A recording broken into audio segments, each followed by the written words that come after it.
بسم اللہ الرحمن الرحیم۔ اللہم صلی علی سیدنا مولانا محمد وبارک وسلم وصلی علیہ۔ قصہ سیدنا حضرت ادریس علیہ السلام۔ جنت کی سیر۔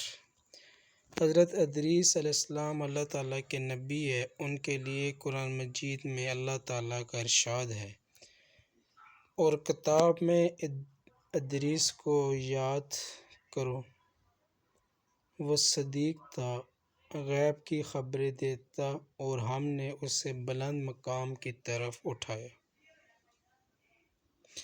حضرت ادریس علیہ السلام نے ایک دن ملک الموت سے جو ان کے دوست تھے کہا کہ میں موت کا مزہ چکھنا چاہتا ہوں کہ کیسا ہوتا ہے۔ ملک الموت نے آپ کی یہ خواہش پوری فرما دی اور روح قبض کر کے واپس لوٹا دی۔ آپ نے فرمایا کہ اچھا، اب مجھے ذرا جہنم دکھاؤ تاکہ خوف الہی زیادہ ہو۔ آپ کے ارشاد کے مطابق آپ کو جہنم کے دروازے پر لے جایا گیا۔ آپ نے مالک نامی فرشتہ جو جہنم کا داروغہ ہے سے فرمایا کہ دروازہ کھولو، میں اس سے گزرنا چاہتا ہوں۔ چنانچہ اس نے بھی آپ کے حکم کی تعمیل کی اور آپ اس پر سے گزر گئے۔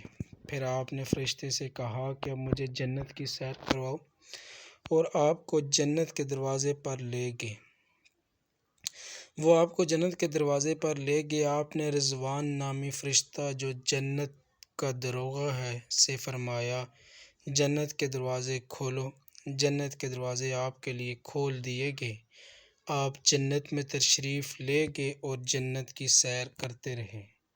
ملک الموت کچھ دیر تک انتظار کرتے رہے کہ آپ جب سیر سے فارغ ہو جائے تو واپس زمین پر جائیں، لیکن جب کافی دیر ہو گئی تو انہوں نے کہا کہ اب آپ صلی اللہ علیہ وسلم آپ علیہ السلام زمین پر اپنے مقام پر تشریف لے چلے۔ آپ نے فرمایا، اب تو میں کہیں نہیں جاؤں گا، کیونکہ اللہ تعالیٰ کا ارشاد ہے، ہر نفس کو موت کا ذائقہ چکھنا ہے، اور میں نے موت کا ذائقہ چکھ لیا، اور میں موت کا ذائقہ چکھ چکا ہوں۔ پھر اللہ تعالیٰ نے جنت میں داخل ہونے کی دوسری شرط یہ لگائی کہ ہر شخص کو جہنم پر سے گزرنا ہے۔ میں جہنم پر سے گزر چکا ہوں، اب میں جنت میں داخل ہو چکا ہوں، جس کے لیے اللہ کا ارشاد ہے، جنت والوں کو جنت سے نہیں نکالا جائے گا۔